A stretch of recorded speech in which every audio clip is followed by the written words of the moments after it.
请大家发菩提心，为了度化一切众生，发誓成佛。为了成佛，今天听法，然后精进的修心，成佛以后去度化无量的众生这样子发菩提心。然后就听今天这个课今天的这个课里面呢，我们准备讲一个这个莲花生大师的修法。这个莲花生大师的修法是非常的重要。那个无家心当中呢，也有一个莲花生大师的这个修法，也就是上师瑜伽无家心当中的上师瑜伽其实也是一种莲花生大师的这个修法。但是呢，今天我们讲的这个莲花生大师的修法跟这个无家心里面的莲花生大师的修法有一点点这个不一样。那在密法里面呢这个上师本尊还有这个空心这三个是非常非常的这个重要非常的重要。这三个叫做三根本三根本。我们宪宗和密宗的这个共同的观念当中最重要的就是三宝三宝就是佛法僧然后呢，密法里面呢就特别的这个强调三根本特别的强调三根本。那三根本当中的上师是什么呢一般都是莲花生大师。莲花生大师就是上师尼玛巴的这个绝大多数的这个伏藏品伏藏的这个修法当中上师是这个莲花生大师。然后本尊呢就像有些这个本尊是像观世音菩萨或者是这个分炉金刚的这个本尊呢，像普巴金刚等等有很多这个本尊的修法这个是三根本当中的第二，就是本尊。然后第三就是空心空心就是空心母。空心母呢，在这个密法里面，像这个左明佛母还有这个独母等等这些女性的这个本尊叫做这个空心，叫做空心。那我们要证悟或者是要成佛或者是要得到这个圣义谛的加持的话，那这个就是要靠上师的这个加持圣义谛的成就我们要获得圣义谛的成就的话，这个就是要靠这个上师的加持。然后我们比如说这个发展事业发展事业当然不是世俗的这个事业就弘法利生的这个事业四种事业要成就这个四种事业的话本尊的修法是非常非常的重要的本尊的修法很重要。然后在我们这个修行的过程当中比如说修这个四种事业或者是这个修这个圣义谛的成就，也就是成佛或者证悟都是一个意思。那这个整个过程当中呢前出未愿那这个是这个空心的修法，空心母的修法是非常重要的。所以这个三根本都有这个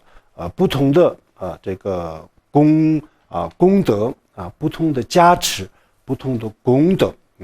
其中我们今天讲的是这个上师的修法上师的修法。那莲花生大师不仅是尼玛巴的这个上师尼玛巴的所有的这些伏藏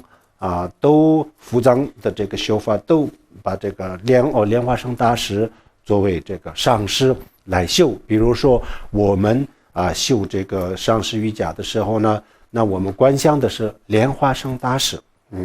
然后呢，我们自己的这个根本上师比如说有10个根本上师，或者是100个根本上师也好，这些根本上师呢，就是就以莲花生大师来代表，或者是这个莲花生大师的本质就是这些根本上师。也就是说，莲花生大师的这个修法当中就包含所有的这个上师的这个上师瑜伽的修法那这样子来修，尼玛巴都是这样子，不仅是尼玛巴莲花生大师呢，如果没有莲花生大师的话，这个根本就不会有藏传佛教，这个藏传佛教的这个历史上都大家可以去看没有莲花生大师的话，当时实在是根本没有办法弘扬这个密法根本没有办法弘扬这个藏传佛教。这样子以后呢就他们就特意的邀请这个莲花生大师然后呢莲花生大师进藏以后所有的这些违愿迁除了以后呢，然后才这个弘扬了这个藏传佛教这样子。然后这个藏传佛教的这个除了尼玛巴以外这个包括这个格鲁巴等其他的这个教派的这些高僧大德绝大多数都是莲花生大师的化身比如说阿底峡尊者阿底峡尊者我们绝大多数的人都知道阿底峡尊者阿底峡尊者在这个藏传佛教的这个后弘期的时候呢非常非常重要的人物非常重要的人物。也就是说，如果没有阿底峡尊者的话，那么在这个藏传佛教出现灭佛了以后呢，然后再弘扬起来的时候，这个没有阿底峡尊者的话，那就是非常非常的难。那阿底峡尊者也是莲花生大师的化身在莲花生大师的化身这个阿底峡尊者的这个传记当中也有瓜当派的这个法里面也提到过这个。然后莲花生大师的很多的伏藏法里面呢也讲过，这个阿底峡尊者也是莲花生大师的化身也就是说莲花生大师的这个语言伏藏的语言当中，莲花生大师说将来会这个他以阿底峡尊者这样子的这个身份这个化现出这样子的形式来弘扬佛法阿底峡尊者也是莲花生大师的化身。然后呢，宗喀巴大师也是莲花生大师的化身这个不仅仅是尼玛巴这么讲格鲁巴当中的这个非常多的很多的高僧大德他们也都承认当然我们不知道谁是谁的化身这个我们没有办法知道，但是呢他们就是过去的这些真正的这些高僧大德修行非常非常好的成就者无论是尼玛巴当中的也好，格鲁巴当中的也好，他们说这个宗喀巴大师也是莲花生大师的这个化身。就像班禅大师的这个第四世班禅大师的这个著作当中就提到过，这个莲花生这个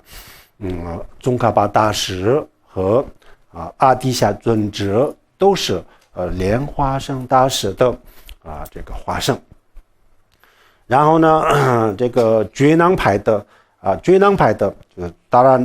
那塔也是觉囊派的一个非常重要的这个上师，也是他自己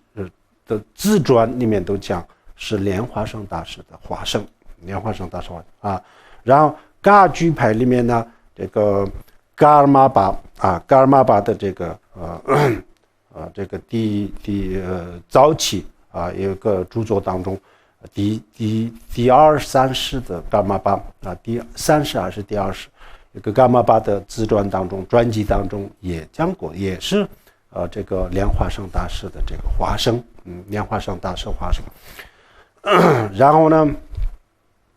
萨迦派的这个像萨迦班智达啊，也是莲花生大师的化身啊。这个是莲花生大师的这个语言当中呢也有记载，后来的这个符藏里面都有这个记载。除了这些以外，还有很多很多的都是这个莲花生大师的化身。那所以莲花生大师呢，不仅是尼玛巴的所有教派当中都认为莲花生大师是非常非常重要的一个这个上师。然后而且就是魔法时代就是我们现在这个时代，这个时代当中呢，因为我们的人心就因为没有很多人都没有信仰然后又非常的自私自利有各种各样的邪见呢这样子这个心理危机非常的这个严重然后呢有各种各样的这个自然灾害也就非常的频繁这种时候呢，这样子的时候呢就祈祷莲花生大师这个加持就是超过所有这个其他的佛菩萨的这个加持当然释迦牟尼佛是我们所有这个大乘小乘显宗密宗的导师没有一个是超越释迦牟尼佛的，这个是肯定的但是呢莲花生大师也是释迦牟尼佛的化身这个也是有记载的。这并不是说我们不能认为释迦牟尼佛呢是另外一个人莲花生大师呢也完全是另外一个人，不能这样子认为。莲花生大师也是这个佛的化身，也是释迦牟尼佛的这个化身。那么释迦牟尼佛以佛陀的身份度化众生，然后弘扬密法的时候呢，也就是以莲花生大师的这个身份这样子的化现来度化众生这些都是根据什么呢？不是根据我们的推理，我们没有办法推理也不是根据我们自己的感觉，这个我们感觉不到这些非常隐蔽的东西。这个我们前几天讲的谁是谁的化身这个是我们的五种感官根本没有办法知道然后我们的推理也推理不出来这个结果这个时候呢，这叫做非常隐蔽的东西。那这些是怎么样说呢？这些我们就要看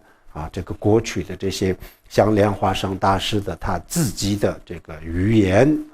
还有就是后来的这些真正的这些修行人成就者、高僧大德就是神通无碍、神通广大的这些人那就是说什么我们就信什么这些问题上面呢，我们只有相信他们，我们自己没有办法。我们完全相信这些人的人品这些人的修正来说这些人的这个修行，这些人的人品来说，这些人是绝不可能这样子这个撒谎欺骗众生的。所以我们在这种情况下呢，这些非常隐蔽的东西，那就只有相信佛菩萨的这个语言是没有错的是正确的选择所以我刚才说的像宗喀巴大师呀、萨迦班智达呀达拉那他等等这些上师这些上师还有噶尔玛巴这些上师是莲花生大师的化身这个不是我说的，我肯定不知道谁是谁的化身，这个不是我说的然后呢，这个也不是一个普通人说的，除了我以外，另外一个普通人他也不知道，这个不仅仅是我一个人不知道，这个所有普通人都不知道谁是谁的化身。那这个谁知道呢？我们刚刚讲的，我们的眼耳鼻舌身，我们没有办法知道；我们的逻辑，我们也没办法知道。我们的逻辑最后还是建立在我们自己的这个感官的基础上感官根本没有办法看见的。接触到的东西根本没有办法接触到的东西，推理也推不出来的我们的理论逻辑也推理不出来的。在这个叫做我们前几天讲过佛教里面讲一个限量隐蔽、非常隐蔽，这三个当中的这一类的东西叫做隐蔽、非常隐蔽的非常的隐蔽。这个这是很这个隐蔽的东西，我们一般人不知道。在这个时候呢我们要不就是佛要不就是像虽然不是释迦牟尼佛，但是呢跟释迦牟尼佛差不多的那这样子的圣人用他们的语言来做这个我们的这个根据，这是没有错的。所以藏传佛教里面的这些所有的这些高僧大德所有不能说是所有的最重要这些都是莲花生大师的化身然后莲花生大师的佛经当中讲，不仅是藏区然后莲花生大师的这个传记，你要这个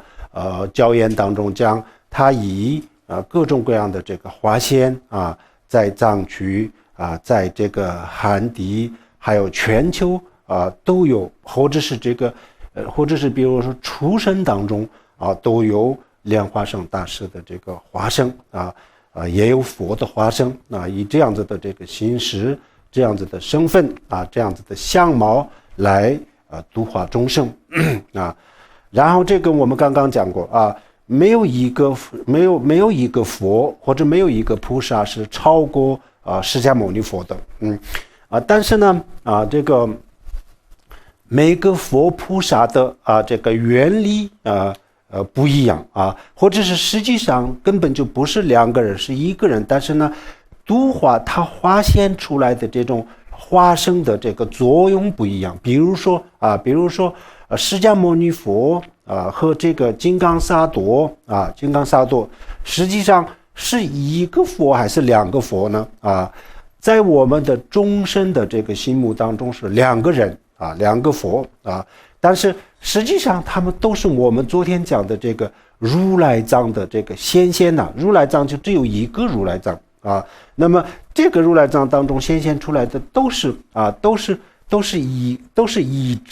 一体的没有两个都是一体。但是呢比如说我们平时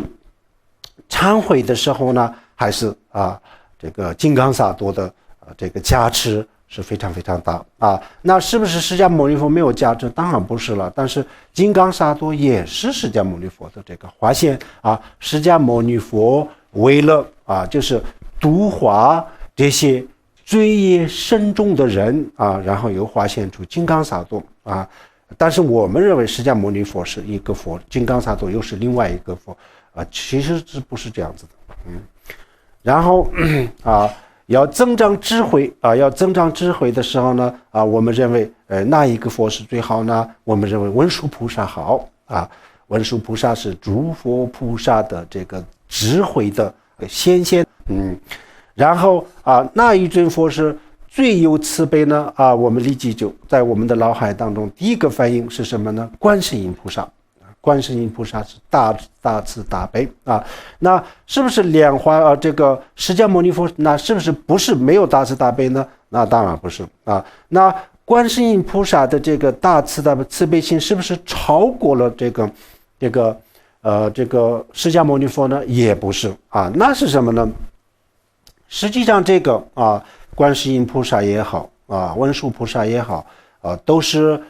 他们不可能超过这个释迦牟尼佛的境界这是没有办法超越的，已经是最高境界，没有办法再超越。可以说他们的境界跟释迦牟尼佛是一样的，可以这么说。但是呢不能说超过了，这超过是没有办法的如果说超越的话，那我们已经承认了释迦牟尼佛的境界也还没有达到最高境界否则就是不能超过的那这些都是什么意思？没有超过的话，什么意思呢？为什么这所有的东西都是释迦牟尼佛自己不去完成呢？为什么需要这么多的这个佛菩萨呢？那实际上刚才讲的这个都是一体的但是呢佛就是为了度化这些众生然后呢就是忏悔罪过的时候呢发现这个金刚萨埵增长智慧的时候呢然后就显现出这个文殊菩萨需要大慈大悲的时候呢然后就是显现出这个观世音菩萨那这些观世音菩萨，然后这个大愿愿力的时候呢，就是这个大愿地藏王菩萨。但是实际上这些都是什么呢？这个在密宗的坛城当中密宗的坛城当中有100尊这个佛这个100尊佛当中呢，有分路和寂静的这个佛有42尊这个42尊寂静的佛。那这个42尊寂静的佛当中就包含了金刚萨埵呀，然后释迦牟尼佛呀，然后就是这个地藏王八大菩萨、地藏王观世音这都在这个当中都是在这个42尊佛菩萨当中。但是呢，这个42宗这个佛菩萨，这些是他怎么来的呢？就像我们现在一个人的然后这个意识，然后就是这个阿赖耶识，我们昨天讲的阿赖耶识还有就是这个我执，还有眼耳鼻舌身那这么多的这个就这么多的这个意识，或者这么多的这个精神然后最后清净的时候呢，我们不清净的时候有眼识、耳识、鼻识那清净的时候，这些都是变成了什么呢？变成了释迦牟这个变成了文殊菩萨呀、观世音菩萨呀、地藏王菩萨呀，就是这样子。不清净的时候，在我们作为众生的时候凡夫众生的时候呢，这个就是这个叫做眼识、耳识、鼻识眼识就是视觉用来看东西的耳识就是听觉，用来听声音的。但是这个是不清净的时候，当我们是众生的时候是这样子那成佛了以后呢，这个眼耳鼻舌身它变成什么呢？就是变成这个菩萨变成菩萨。那现在我们的眼耳鼻舌身是不是不同的众生？我们比如说眼识它是一个众生视觉它是一个众生一个人然后呢这个听觉也是一个众生触觉也是一个众生，是不是这样子呢？当然不是了，这都是一个人的感觉，一个人的感觉。那这些都是这个清净的时候呢，那这个观世音菩萨、文殊菩萨也不是这个个别的这个佛菩萨，他都是一个人的这个清净的时候的一个人的这个意识清净了以后就变成这样子的，这个叫佛的坛城。所以我们从这个角度看的话，这个佛菩萨虽然是有很多的显现但是实际上都是一体的实际上都是一体。所以这个功德上面呢是没有一个这个差别。但是呢就这个佛菩萨的这个分工也有一个分工也有个让文殊菩萨去做这个智慧方面的工作然后呢像观世音菩萨呢给他安排这个大慈大悲这方面的工作地藏王呢就是原理方面的工作。那么莲花生大师是什么工作呢？莲花生大师就是这个末法时代这个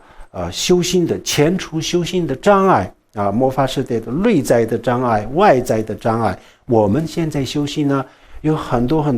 这个障碍我们很多人都在平时说，比如说有些人呢就到了佛菩萨的面前或者是看到佛菩萨的时候呢，就是生起一些不好的念头根本就这个时候呢根本是不是自愿的不想有这样子的念头不想有这样的，而且很害怕这个念头，但是呢这个念头就是要出来的这一类的东西这些叫做障碍这个就是障碍。因为我们这个比如说有100个人那100个人当中呢，修行人呢只有5个人然后95个人都是不修行的人的时候呢，那么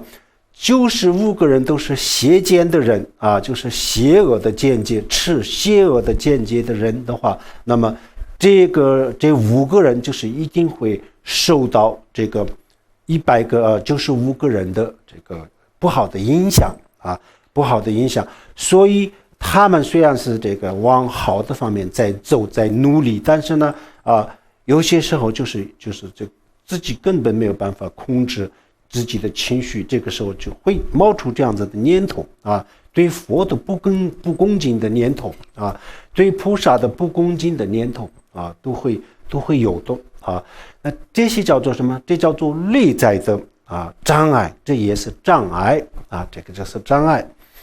然后外在的障碍，那就是我们修行上的各种各样的障碍，包括这个自然的灾害呀等等，都叫做这个障碍啊。那这是一个。另外一个呢，比如说我们平时就是遇到一些鬼神的力量啊，鬼神的力量啊，鬼神啊，我们佛教怎么看这个鬼神存不存在呢？那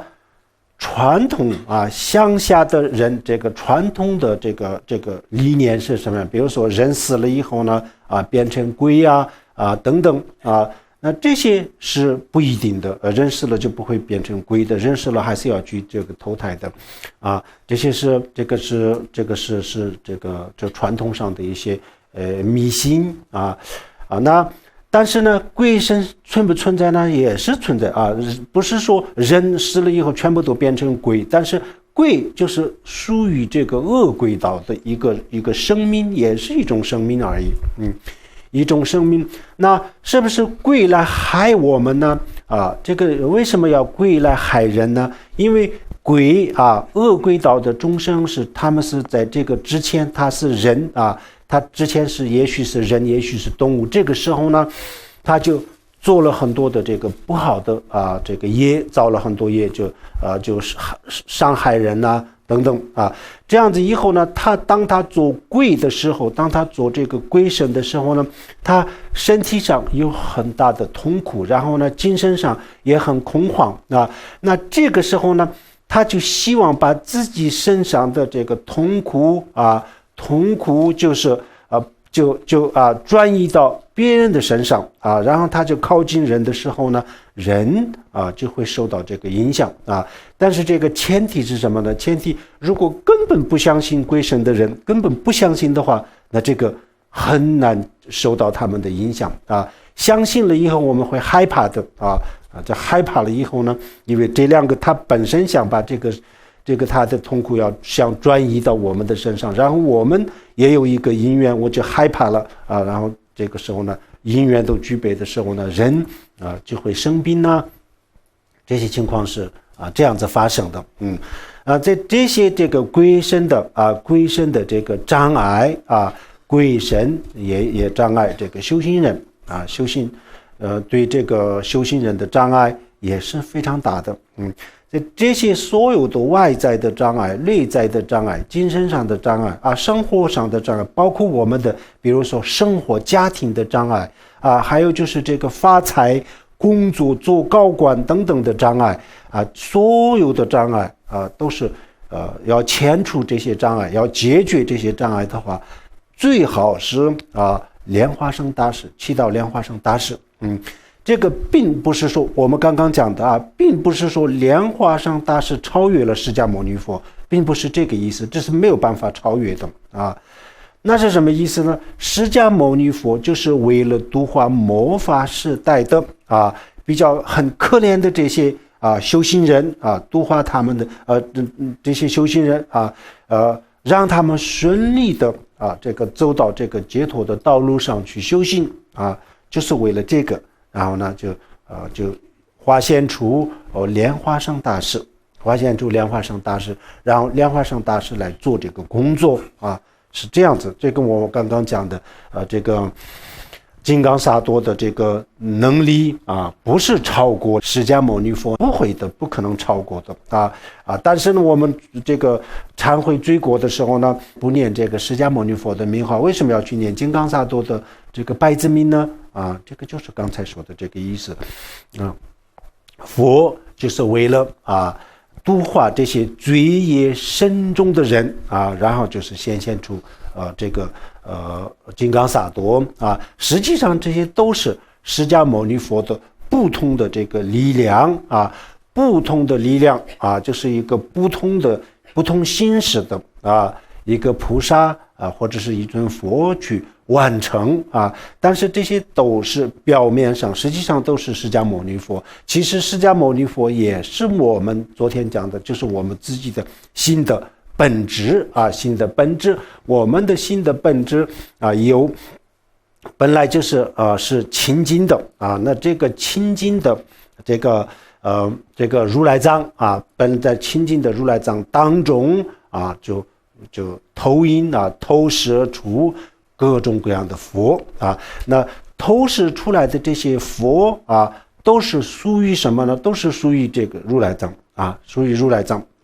就像我们看电影，这个电影荧幕上的这个形象呢，人的这种形象是属于什么呢？这个不属于外面的东西，这就是属于这个电影的胶片上的这个人的这个图案就是这样子。那这些都是我们现在作为一个普通的人做众生的时候，那么这个世界是我们的新的这个幻化，新的投影新的投影不清净的时候呢，这个世界是我们的新的投影投影怎么样理解投影呢然后进一步的去了解这个不是唯心主义这个我们经常讲过很多次了。佛教根本不是唯心主义，佛教也不是唯物主义，也不是唯心主义，都不是但是呢佛法就是说这个世界是什么呢？世界就是心的投影，内心的一种投影投影怎么样去理解呢？实际上说简单一点的话，那么这个世界就是心的幻觉心的幻觉，简单的说这是心的幻象是一种心的幻象我们的内心的幻象那清净的时候，我们成佛的时候呢，佛的坛城然后有各种各样的佛菩萨、分如金刚寂静的这个佛，那这个时候呢都是清净的这个心的现象清净的心是什么呢？昨天我们讲过净心和然心清净的心那就是这个如来藏就是如来藏，我们的心的本性光明。那这些佛都是这个心的本性这个清净的心的这个现象所以它没有一个高低的差别，没有一个境界的高低的差别。但是呢，就为了完成某一个事情，然后呢，佛菩萨就化身出一个这样子一个这个菩萨或者是佛来完成这个工作，实际上都是一体的那我们刚刚讲的末法时代，众生的这些内外的这些牵除这些障碍的话，那这个是莲花生大师。所以我们要祈祷莲花生大师，这个是非常的重要外在的障碍，自然灾害然后呢，除了自然灾害以外那就是各种各样的这个不开心的事情，不愉快的这个各事情等等。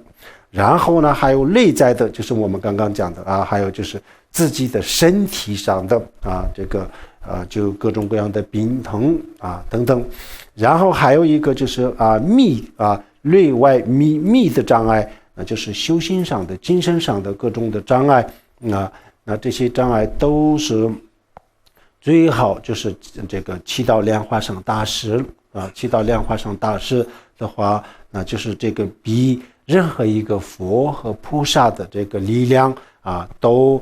大力量都超过任何一个佛菩萨的力量。所以在末法时代修莲花生大师和祈祷莲花生大师，这个非常重要平时我们遇到一些比如说工作上的这个事情的时候也就是修一修莲花生大师的法，然后念七句祈祷文七句金刚祈祷文，或者是念莲花生大师的心咒这样子的话，这个有非常大的帮助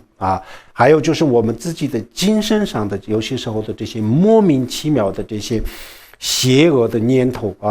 也就是出来的时候呢，那就是祈祷莲花生大师平时这个走路的时候、开车的时候、坐车的时候多念莲花生大师的这个心咒或者是我们每年定期的每年就自己发心念多少这个万遍莲花生大师的这个心咒或者是这个每年念这个10万遍这个七句金刚祈祷文等等那这样子的话，一年的这个这一年当中的这个所有的这些障碍都可以迁除都可以解决这些问题，所以这是非常好的末法时代对莲花生大师的这个祈祷是超越了任何一个佛菩萨的这个祈祷的价值这个我刚才说了，不是本质上的差别，这是分工的原因这个并不是说莲花生大师超过了释迦牟尼佛这个不是这样子的。但是呢，佛菩萨的化现是就为了完成这样子的一个特殊的工作，然后有观世音有文殊菩萨就是这样子的原因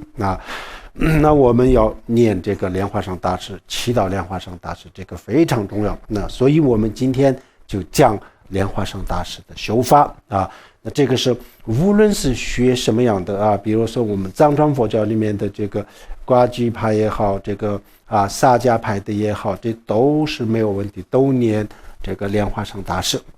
然后呢，汉传佛教的这个念阿弥陀佛的也是一样。实际上这个莲花生大师莲花生大师是阿弥陀佛的这个化身，直接的化身所以你们可以看莲花生大师的唐卡的上面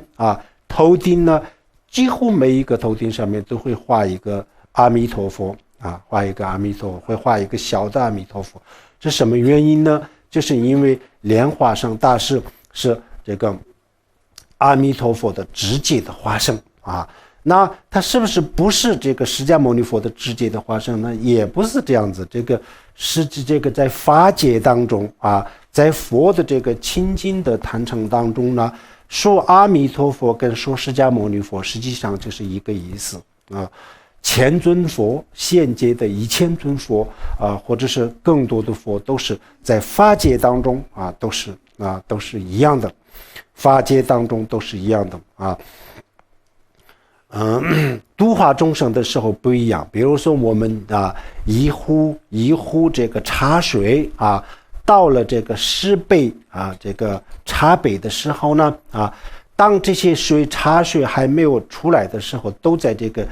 茶壶里面的时候呢，是没有分别的没有分别，都是一体的倒出来了以后呢，然后就是10个茶杯那就是不一样。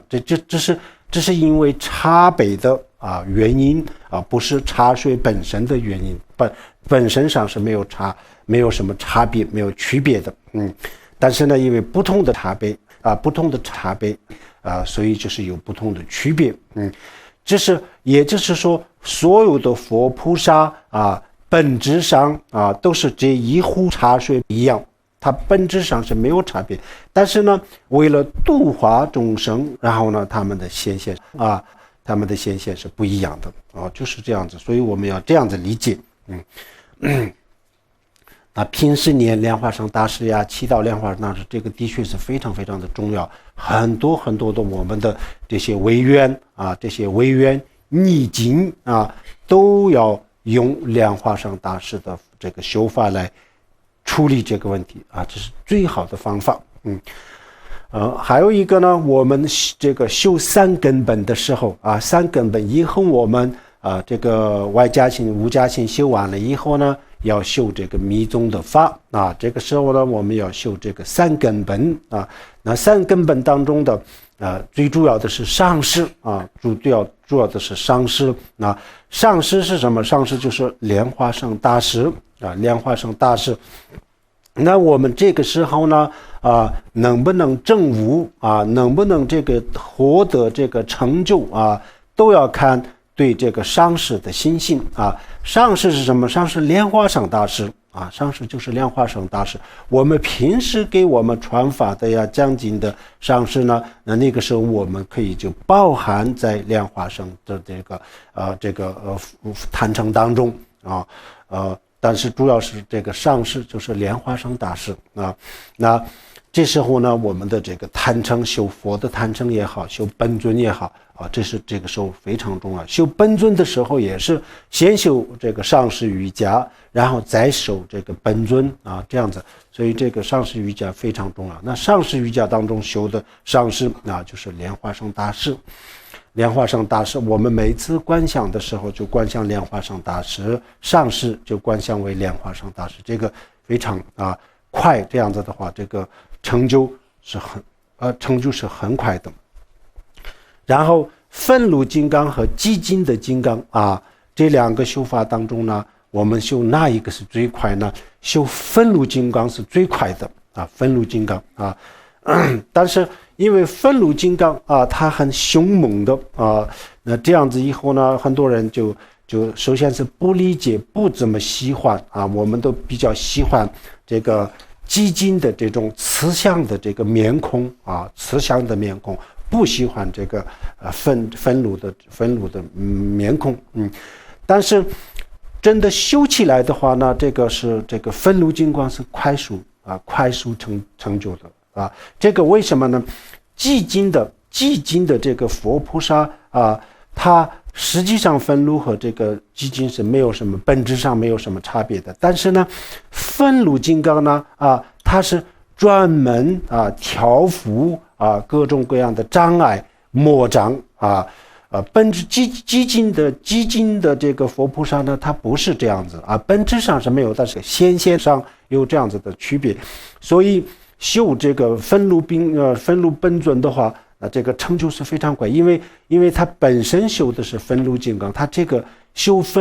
这个愤怒金刚的人呢，对这样子的人在修行上的违愿是非常非常少的非常少因为本来这个是对付这个魔障碍的这个愤怒金刚呢本来就是他对付魔障的，所以修这个的这个修行很快的。所以密法里面呢，比如说我们一开始的时候在修观世音菩萨但是呢后期的时候修到一定的程度的时候呢，那就一定要这个观世音菩萨然后转换为马头明王来修这个到了一定的时候一定要这样子，前期是修这个激进，然后后期就是转换为这个愤怒。为什么呢就是这是有特殊的需要，就是为了遣除这些违愿违愿是很多的很多各种各样的这个人为的违愿鬼神的这个违愿等等非常多的，这个很重要。所以实际上呢，这个本尊这个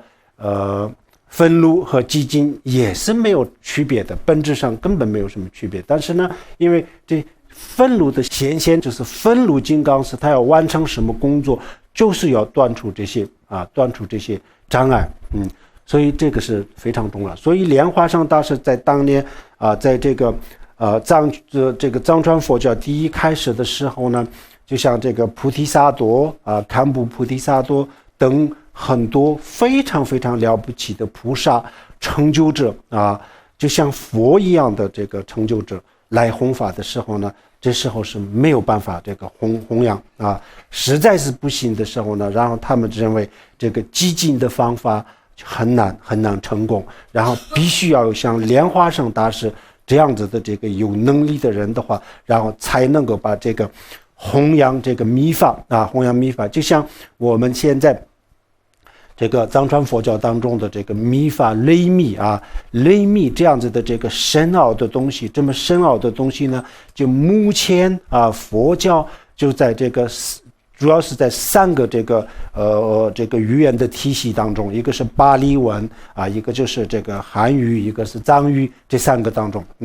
但是呢这三个这个语言当中就唯一的就是藏语里面才有这个无上密宗汉传佛教里面有密宗，但是这个是唐密就是外密还不是无上密宗外密它是介于这个密法这密法跟显宗之间一个这样子的法那就是要弘扬一个这么样的非常深奥的这个密法的时候呢，然后就是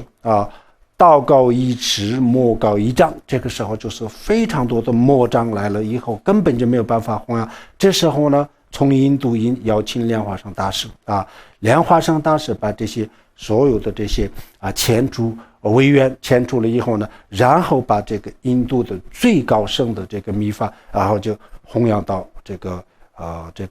藏区。到现在为止，这个1300多年了一直都在这个就一个这个传承观定全部都保留了这个现在连这个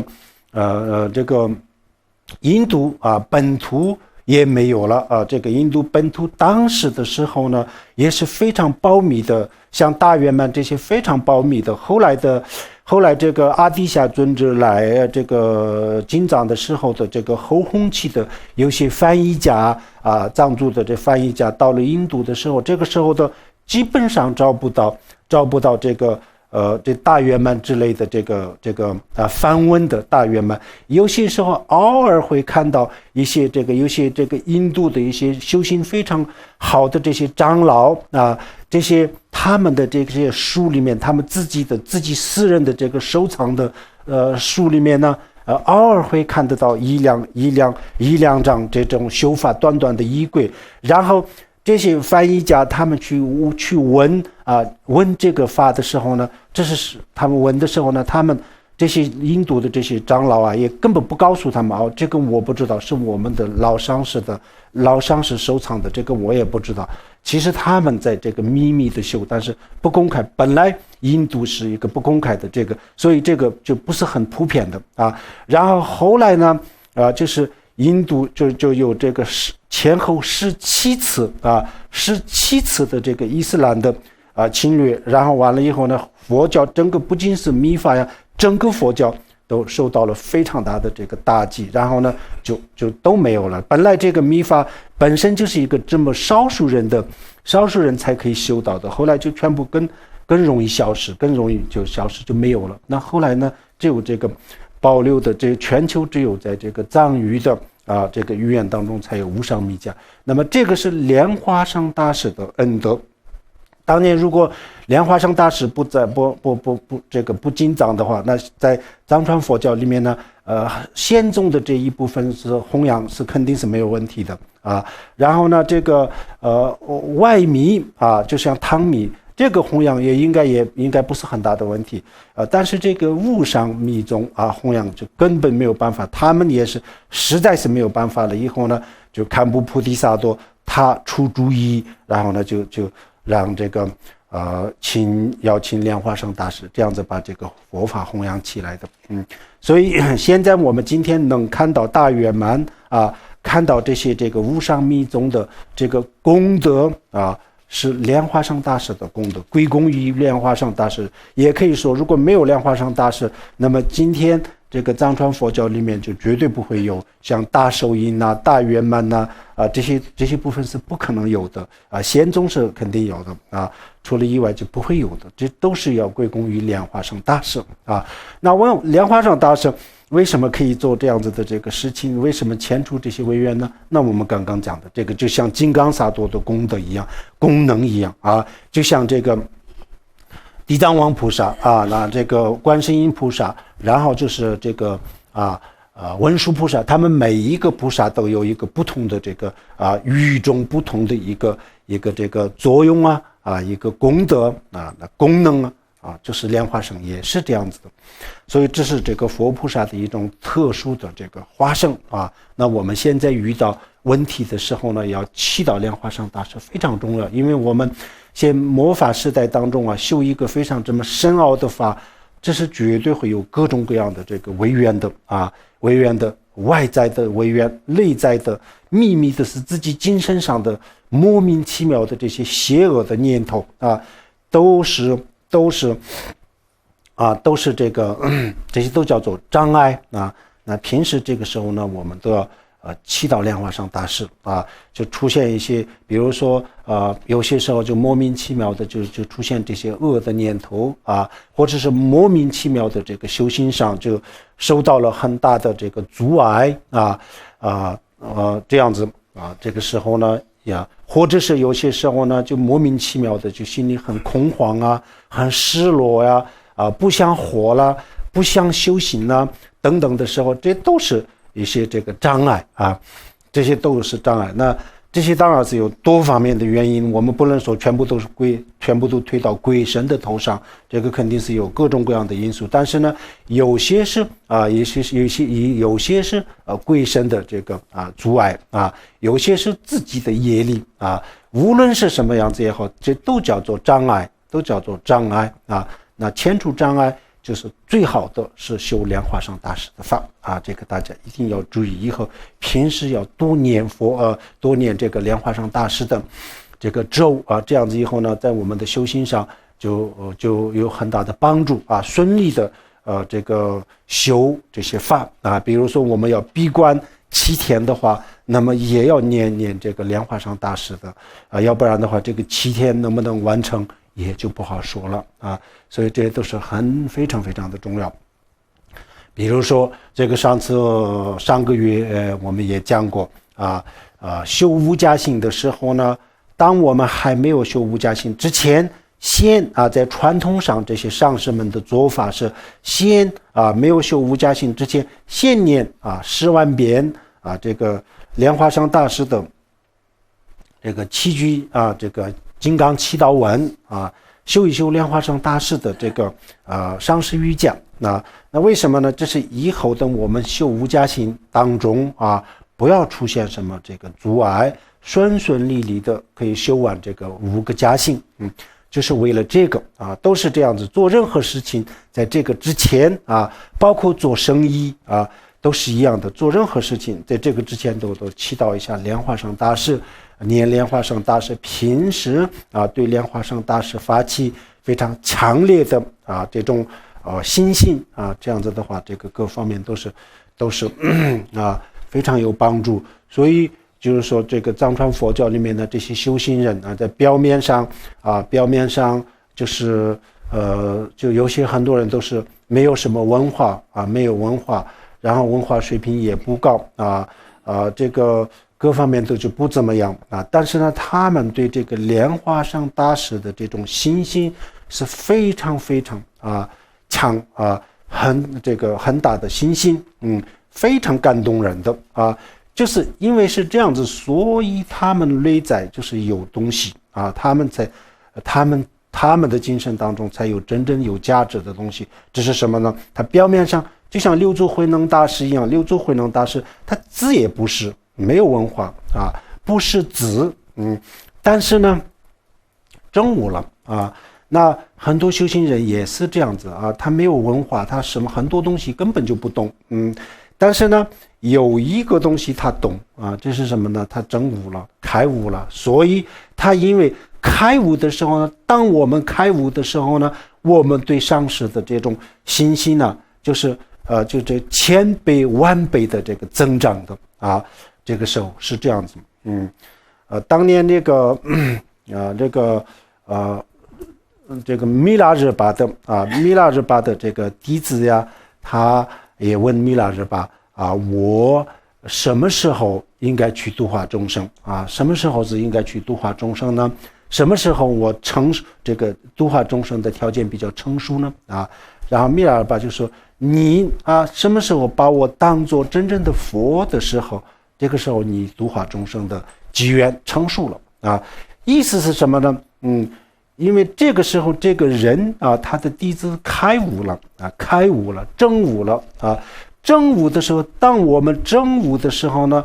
我们立即就感觉到这个证悟就是来自于我的上师没有我上师我不可能证悟的那我这个证悟呢来自于上师，那这个时候呢我们对这个上师的恩德那就是我们这个时候呢就感觉到这个恩重如山就跟平时不一样的感觉这时候呢我们就因为让我不但是走上解脱道，而且让我明心见性，让我顿悟这一切都是我的这个上师这个一切都是我的上师的这个原因啊，我就证悟了。那这样子的话，那佛如果释迦牟尼佛来啊给我传法的话，那除了我证悟以外，还有什么呢？就没有什么啊。那这个上师给我做到了，那我上师就是佛一样的。他实际上也许是佛，也许不是佛，也许是个菩萨，也许菩萨也不是，这个不一定。但是呢，他给我完成了佛的工作啊，所以我把它当作佛啊。这个时候呢，就真正的把上师当作佛啊。这个时候呢，啊，就可以去度化众生啊。弥勒热巴的意思也就是这个意思啊。所以我们以后修行也就是修这个我们的真悟啊，也是跟这个修莲花生大师的上师瑜伽有非常大的关系啊。所以大家要修这个法非常重要啊。那我们怎么样修啊？修行的这个具体的方法是什么样子呢？我们修行的这个过程啊是什么样子？首先我们要观想啊，第一个观想。那我们今天讲的是梅蓬仁波切的一个这个莲花生大师的一个简单的这个修法啊。那首先我们把观想啊，我们自己呢先不观想佛啊，不观想菩萨，我们自己现在是什么样子就什么样子啊，自己就不观想其他的。比如说我们在这个大圆满的前行啊，普贤上师演讲当中呢，我们把自己也观想为金刚语界目深海空心目等等，但这个时候不观想，我们现在就是什么样子就什么样，不观想。然后我们在这个自己的这个前面空中就观想莲花生大师啊，观想莲花生什么样的莲花生大师呢？先观想莲花然后在莲花上面观想这个莲花生大师。莲花生为什么叫做莲花生呢？莲花生大师是从莲花当中这个显现出来的佛菩萨的一个化身，这样子显现出来。这个大家看看这个莲花生大师的传记就知道莲花生大师的传记现在已经翻译了这个韩文，这个翻译有没有问题不好说，但是呢我们还是可以去了解大概的了解是肯定没有问题的。先了解一下莲花生大师到底是一个什么样的佛菩萨。那就这个莲花上面呢观想一个莲花生大师。然后这个面前的空中观想一个湖泊首先是这样子，观想湖泊面前空中观想湖泊。那这个湖泊怎么可能在水怎么可能在空中呢？可能有这样子的那我们如果不方便的话，其实这个观想怎么样观想都是没问题的。但是呢，如果旅行当中还是有一些困惑的话，那我们先观想一个比较我们的头顶再观想一个这个一个地方然后呢这个中间有一个湖泊，这个湖中间呢就长出了一个莲花，然后呢在这个莲花上面再观想一个莲花生大师。然后这个莲花生大师呢，我们要观想为诸佛菩萨的这个总体诸佛菩萨的总体，就是说莲花生大师是所有的佛菩萨的代表或者是说莲花生大师当中包含了所有佛菩萨的加持功德这样子观想一个莲花生大师。然后这莲花生大师观想的时候呢，我们这个曾经也讲过很多次，观想都要用这个唐卡就是我们去请一个莲花生大师的唐卡然后就开光，开光完了以后呢，这个放在前面然后我们自己就坐在这个莲花生大师唐卡的前面，然后就这个两只眼睛看莲花生大师的这个唐卡。一开始的时候呢，就看这个唐卡的整体整体看一下，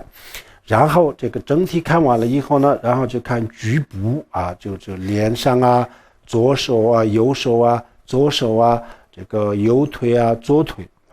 然后这些比较清楚的时候呢，然后再去看莲花生大师的身上的这些衣服还有这些这个装饰啊，都要去看清清楚楚的，观相位清清楚楚啊。这个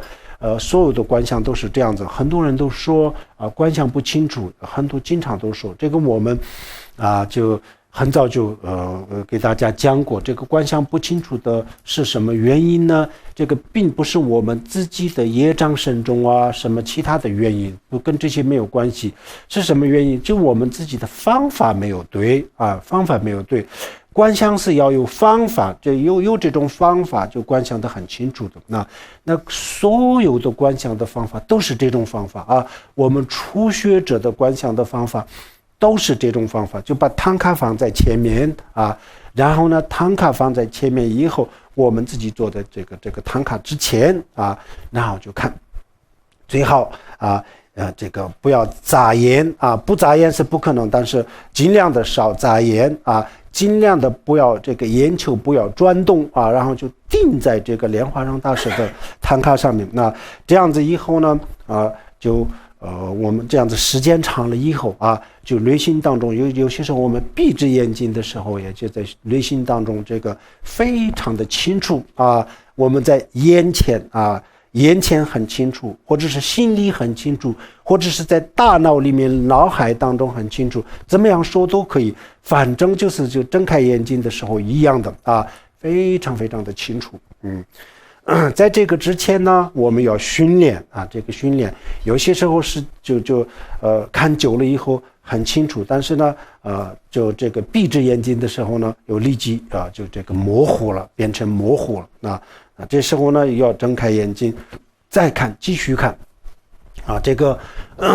要花时间啊，要这个可能需要一段时间啊，这样子以后呢，反正我们自己根据每一个人的情况不一样，所以这有些人可能1个星期、2个星期、1个月、半个月都不一定的啊。反正我们自己认为现在已经是非常清楚，而且我现在闭着眼睛的时候也这个佛像不会模糊啊，还是很稳定啊，这个时候就可以了。这个时候我们的观相成功了啊，这个时候观相成功了。观相的方法都是这样子，只要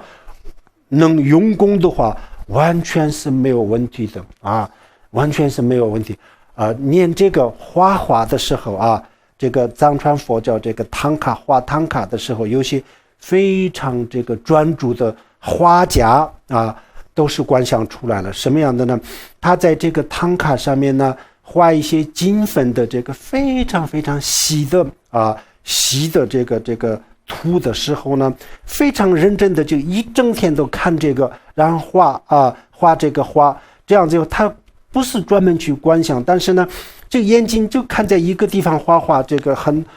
就比如说一整天他的这个眼睛看的地方，可能最多也就这么一个区，这个的半个因为这里面的图像太多了啊，很细，所以他就不会看其他地方，就看这个地方啊，所有的这些视力都在注意在这个的专注在这地方啊，然后下班了以后呢下班以后回去洗脸的时候，一闭着眼睛的时候呢，然后刚才这个他画的所有东西都是看得清清楚楚的啊，而且他在那一个地方没有画的对啊，这个图像在哪些地方间断了，这个都看得清清楚楚。然后呢，他发现这地方有问题，回去一看真的这个唐卡的这个图像上就有问题了啊，就是这样。这个画的人他不是专门观想的，他是很认真的去画啊，但是他不是故意观想，但起到这个作用了啊。这个任何人都一样，谁这样子经常看一个东西，这看得很清楚的，这个是可以训练的啊。这个我们刚才说的啊，这样子就有自信了啊。念画唐卡的人，他不是专门故意的去这个观想，但是呢他的就眼睛就是视觉就集中在一个地方，这样子就可能是有好几个小时或者是一整天都在这个上面，然后他都这样子观想出来了啊。那我们也是一样的道理，完全是没有问题。但是如果没有按照这种方法，那观想是永远都不可能的啊，永远都不可能。这个我们的观想是要在视觉上面要达到这个效果啊，并不是在第六意识上面去想这个事情啊，这个是完全是两回事，两回事。我们的观想呢，在视觉上啊非常清楚啊，视觉上，视觉就是五种感官的这个眼睛的啊视觉，这个上要显现啊，并不是心里想啊。我们如果没有看唐卡的话，那我自己心里想莲花上大师帽子什么样子，手里面有什么样的啊，左手什么样的，右手什么，这是在这个第六意识，在这个想啊，这叫做想。这个想呢，再想也是想不出来的，这个不会很明显的，它本身就是一个很模糊的东西，永远都不可能达到这种啊非常清楚的这个啊效果。所以视觉上要达到观想的效果，所以要看这个非常重要啊。那莲花上大师这个身体上的这些衣服啊，每一件衣服都有一个意思啊。然后这个莲花上大师的莲花帽子啊，也有每一个它的颜色啊，这些各方面都有一些这个内涵啊。但这些今天我们不需要讲，大概的要了解的，想了解的话，那大圆满的前行啊。普贤上师研究这里面也就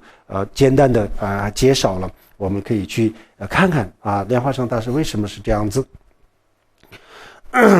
啊，这样子观想啊，这个观想的方法大家一定要记住，如果没有这种观想的方法，那我们是观想任何一个佛菩萨再简单的也就是观想不出来的啊，这个如果这样子观想呢，再复杂的东西也是观想出来的观想出来就是非常这个比如说一个佛的坛城当中啊，有1000尊佛啊，或者是几百尊佛啊，有几百尊佛，但是呢，就是1秒钟当中啊，几百尊佛都能够显现出来，都能够一下子啊都能够这个显现出来。这个比如说我们闭着眼睛一睁开眼睛的时候，比如说这个里面有500人的话，那一下子不需要一个一个去看的，都就我们这个视觉当中范围当中的所有的人就一下子就看见了啊。一样的道理，这个佛菩萨的比如说1000尊佛啊，或者是更多的佛，也就是这个训练了以后呢，瞬间就可以显现出来啊，这个叫做生起次第。然后观想莲花上大师啊，莲花上大师观想的方法啊，大家要记住，一定要用这种方法。然后这个莲花上大师的周围在观想这个三根本的，就是各种各样的这个本尊愤怒的、寂静的还有空心这些都空心母，这都是这观想在莲花上大师的这个周围那么这个莲花上大师还有这个空心空心母，还有这个本尊，每一尊佛都是非常的这个有智慧，非常的慈悲的观想一个这样子非常慈悲的就非常慈悲的就是垂怜我们，或者是看着我们这样子的观想然后在这个观想这一部分是观想的阶段，这个第一个阶段，这个有3个，这个整个修法有3个阶段。第一个阶段是观想的阶段，然后观想完了以后呢，然后我们在莲花上大师的这个前面向莲花上大师祈祷，向莲花上大师祈祷的这个词呢就是用金刚七句祈祷文金刚七句祈祷文，念这个金刚七句祈祷文。这个金刚七句祈祷文呢，它是一个非常特殊的这个祈祷文。莲花上大师的这个修法当中也说了，任何一个人以非常虔诚的心，用这个金刚七句祈祷文来祈祷莲花上大师的话，那么莲花上大师一定就降临到这个人的前面加持千处为愿这个我们要相信这一点。为什么佛菩萨他是这么长的时间当中，这个成千上万的这么长的时间当中这个成千上万年或者是3个无数个这个大劫这是一个天文数字一样的庞大的数字。那这当中呢，修这么长的时间，这个修心他们在修什么呢？一方面是智慧，一方面是这个方便。方便是什么？方便就是佛的原理啊。发什么愿呢？一直都在从头到尾都在发愿啊。当这个有众生祈祷我的时候啊，或者是众生需要我帮助的时候呢愿我能够这个时候呢，就这个能够加持这个人，能够牵出他的违愿，能够帮助这个人，能够牵出这个人的解决这个人的困难痛苦等等。佛一直都在修行的过程当中这样子这个发愿这么长时间。还有就是就为了实现这个愿为了实现这个愿，就造了这么多的福报积累了这么多的福报功德。那现在这些功德都圆满了以后呢，那佛就有这个能力了。我们祈祷的时候呢，佛然后呢就是佛的加持佛的这个能力，我们每一个人一定会这个会感受到的这是佛菩萨的这个一种这个加持，一种力量。但是呢，如果我们自己不祈祷的话那是这个佛菩萨的这个加持也是很有限的当然我们比如说要解脱呀，要真正想解脱这些大问题呢，那我们祈祷佛菩萨也不是，还是自己要去要修。但是呢，在修行当中的牵出违愿等等，是我们这样子这个祈祷佛菩萨也是有这个加持的。这是第二个阶段然后呢，我们就发出一个从骨子里，从内发心从内心深处发起一个非常强烈的这个信心对莲花上大师的这种信心然后以这个信心去祈祷祈祷的这个文字呢，我们刚刚讲的这个7句祈祷文。然后这是还有呢，这个过程当中我们要做这个七支功这个七支功这个念诵的时候呢，这个莲花上大师这个梅蓬仁波切的仪轨还没有翻译所以这个我们平时还没有办法用那我们这个时候呢，先暂时就用这个莲花上大这个梅蓬仁波切的这个开显解脱道开显解脱道当中呢，有一个这个修法暂时我们可以用这种修法，去念这个的话，那也是一样的，这个基本上也是一样，可以达到一样的效果。以后把这个仪轨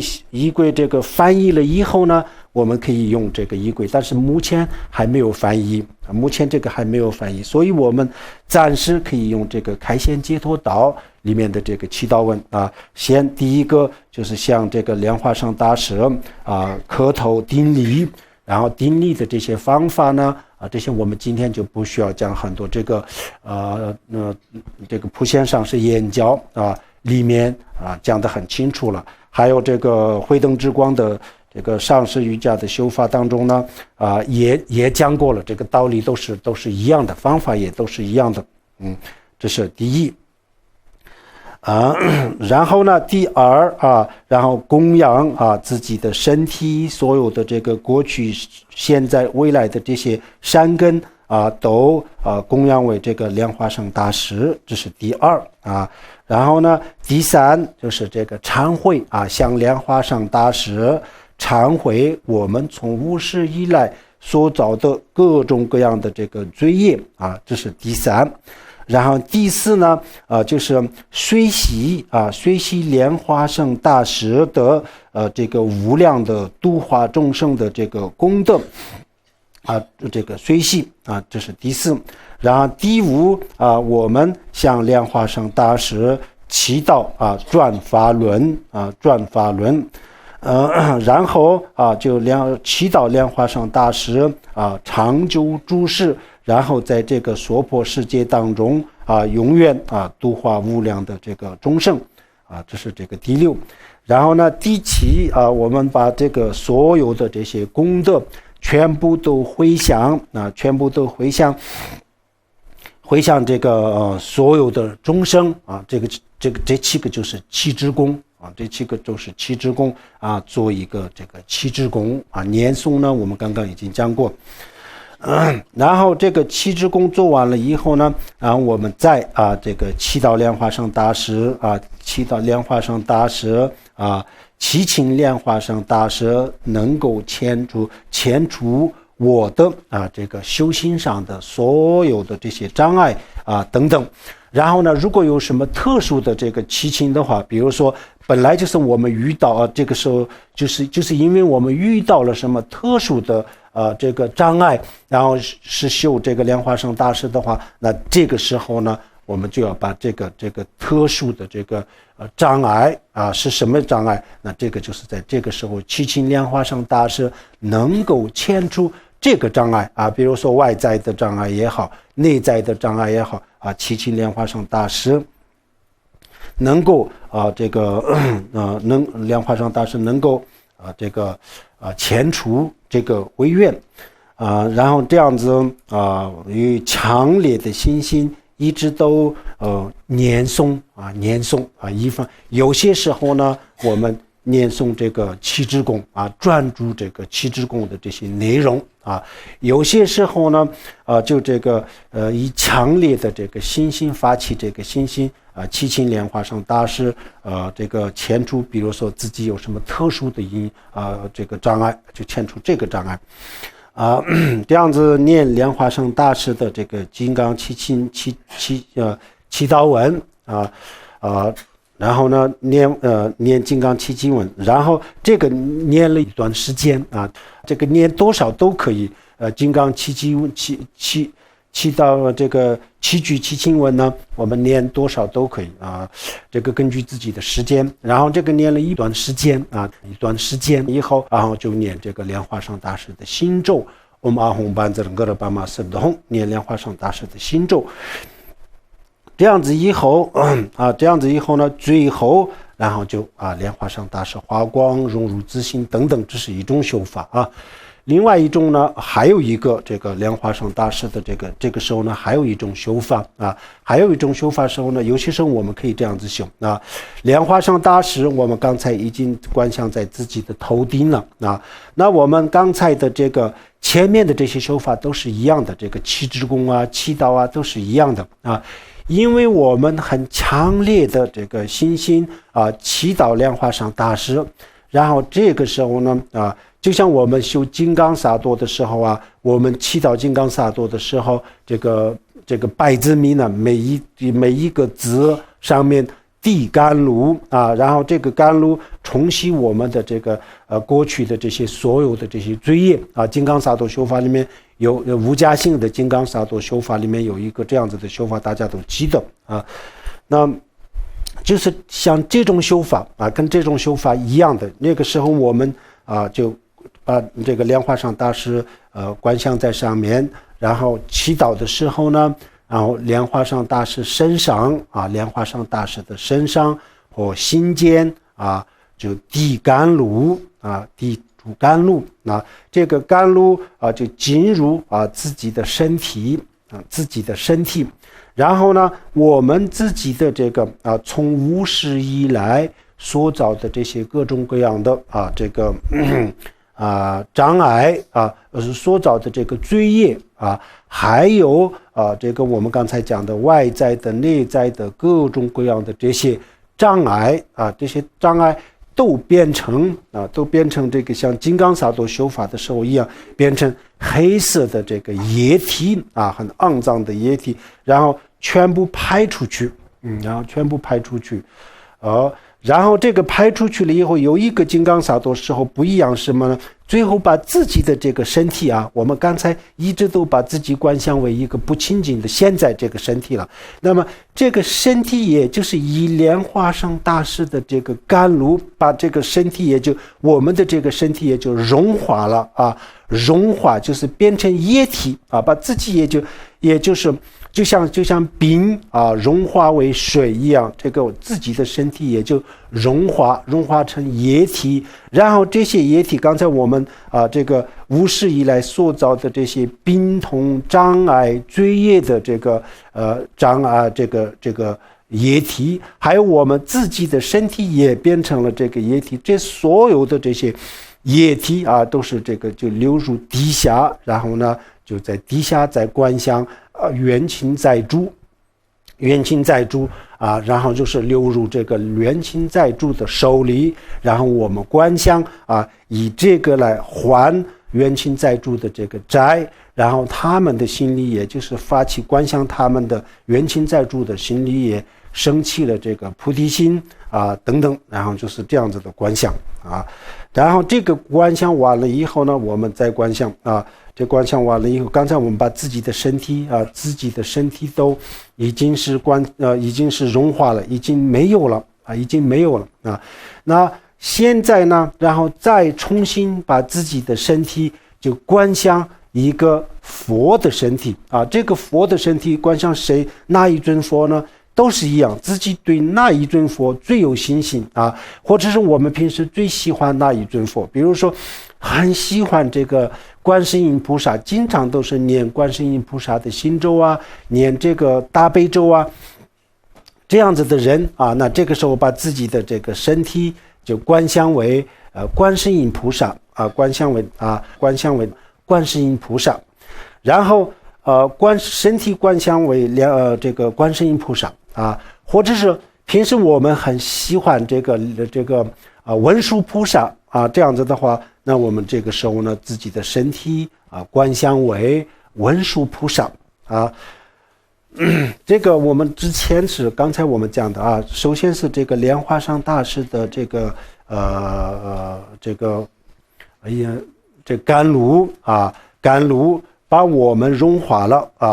我们的这个身体不清净的身体就没有了啊。然后没有了以后呢，这个重新再观想一个佛的这个身体，就是这个意思啊。这个是我们昨天讲这个密法的一部分的这个内容的时候呢，也讲过了。这个是刚才这个什么意思呢？莲花生大师的这个甘露把我们融化了，然后这个身体没有了，这什么意思呢？这就是我们比如说修仙宗的时候从这个一开始进入佛门发菩提心，一直到这个八地之间修很长时间然后八地的时候呢，把我们的这个所有的这些不清净的外在的内在的这些所有不清净的现象这个时候呢就像融化了一样，就是已经不存在，就没有了这个时候呢，那我们的身体变成什么样子呢？就变成了这个佛菩萨清净的这个身体就是这个这是仙宗里面呢，就修了很长时间以后，它自然就变成这样子了自然而然达到这个效果。那我们现在这个修法呢，就不是等到这个八地现在就开始修这个是一个对应的修法，现在就开始修。莲花生大师的这个甘露融入自身是什么意思呢？就是获得莲花生大师的加持这个意思。那我这个自己的身体融化，这是什么意思呢？把我们的不清净的东西不清净的这些无明贪嗔痴全部这个融化消失这个意思。然后呢，这个完了以后，我们自己就是观想一个佛的身体，这是什么意思呢？八地以上呢，我们的身体就是佛菩萨身体一样清净，就像阿弥陀佛、释迦牟尼佛身体一样，变成清净的这个身体，就是这个意思实际上密法里面呢，它一直都在这样子，现在已经在修仙宗里面呢，它不会这样子修的。到了八地的时候呢，因为时间很久，所以它不修，慢慢也就达到这个效果了那密法里面呢，现在就是修，有对应的这种修法有相应的修法。这时候把自己的这个身体就观想一个佛然后观想完了以后呢，那这个时候呢，莲花生大师还在头顶莲花生大师和这个莲花生大师佛父佛母都要观想，我们平时都要观想这个双身的这个莲花生大师，刚才也是这样子。然后那莲花这个时候呢，我们把上头顶的这个莲花生大师佛父和这个佛母双生的莲花上大士。然后这个时候呢从我们的头顶进入我们的身体然后我们的这个心间观想一个8瓣的这个莲花8瓣的莲花，那就头顶的莲花上大师下来，就住在这个我们心间的这个8瓣的莲花上面。莲花上大师融入了以后我们再观想莲花上大师跟我们的这个心变成无二无别无二无别。就刚才是从头顶的莲花上大师下来坐在这个心间的8瓣莲花上的时候，然后观想我的这个心跟莲花上大师就变成了这个无二无别变成这个无二无别。然后变成无二无别的时候，这个时候我们的内心就专注在这个空性的境界当中安住在空性的境界当中然后这样子就这个是一个修法那这前面的修法都是一样的有些时候我们可以这样子修这也是一个非常好的修法。这个是大圆满的前心普贤上师言教当中的这修法是不一样的这是一个。然后呢，我们刚才这种修法呢刚才前面讲的这个修法念莲花上大师的这个心咒然后最后然后呢，莲花上大师的这个身体从这个眉间发出一个白色的光融入我们自己的眉间然后喉间就发出一个红色的光，这个融入我们自己的这个喉间，然后心间发出一个这个蓝色的光这个融入到我们自己的心间这意思就是说这3个光是代表象征莲花上大师的身口意的加持融入我们是什么意思呢？我们获得这个加持然后融入了以后呢，我们再观想因为这个莲花上大师的这个3种光融入我们的这个3处的时候，我们再观想我们的这个身口意的所有的这些障碍，所有的这个罪业都能够得到清净，观想这样子然后把自己的身体也就观想为自己的身体也就观想为莲花上大师的这个身口意刚才的这修法跟这个是2个修法刚才我们穿插了一个修法，那这个刚才穿插的这个修法呢，现在已经不再是莲花上大师了，就已经都花光了那这个是我们是另外一个修法，前部分的这修法都是一样的，完全是一样，念这个七句祈祷文还有这个念莲花上大师的心咒这都是一样的。这后半部分的这个修法就变成2种修法，这个我们怎么样修都可以后半部分的这修法都怎么样修都可以，前部分都是一样的3个阶段，我们可以分3个阶段可以这么说，第一个阶段和第2个阶段第一个阶段观想，第2个阶段就祈祷和这个念这个祈祷文，还有念心咒那第一个阶段第2个阶段是完全是只有一个修法就是到了第3个阶段的时候呢，那第3个阶段就有2种修法，一个是刚才就这个地甘露这个修法刚才讲的另外一个修法呢就是这个修法身口意发光，然后就融入我们自己的身体身口意3处然后最后呢，莲花上大师也光也就花光莲花上大师也花光红白色的白里透红这样子的光，变成一个这样子的光的明点然后这个光的明点的中间就观想一个红字红的红红是代表莲花上大师的智慧，或者是莲花上大师的心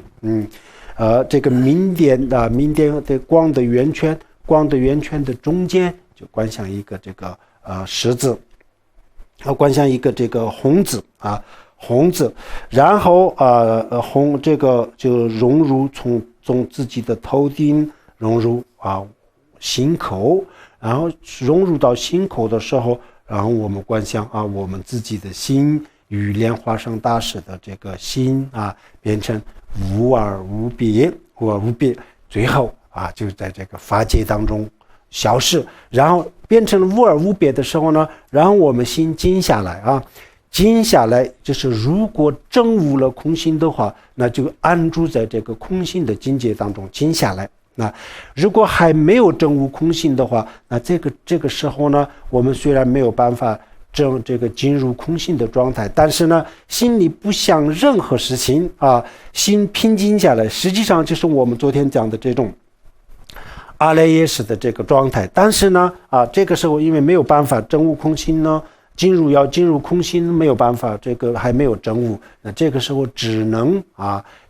就什么也不想啊，就是在这个非常平静啊、非常安静的这个状态当中停留一段时间啊。那最后要停留一段时间，这个是刚才那个我们第二讲的这个修法也是一样的。比如说莲花生大师从头顶下来了坐在这个心间的8瓣莲花上，然后呢自己的心跟莲师的心一体，然后最后还是要专注法界当中，或者是没有证悟空性，那就什么也不想啊，这样子听一下也可以的。这个完了以后，就这个莲花生大师的修法修心呢就修心就结束了啊，这个修完了啊，那就然后就回向然后回向这样子就可以起坐了啊。这个是一个非常完整的一个莲花生大师的这个修法啊。那莲花生大师的修法呢，我们在这个大圆满的前行普贤上是演教里面有讲过了，除了这个以外呢，我们讲的这个单独的这个修法都不怎么讲的啊。那今天我们就是专门讲一下这个莲花生大师修法，这个非常重要，希望大家以后好好修。Sonum de yi tamja zirba ne domle ni pe jane barje kirga na je walon de ba chebe zole do wa do jo om a hom ban zernger pa ma se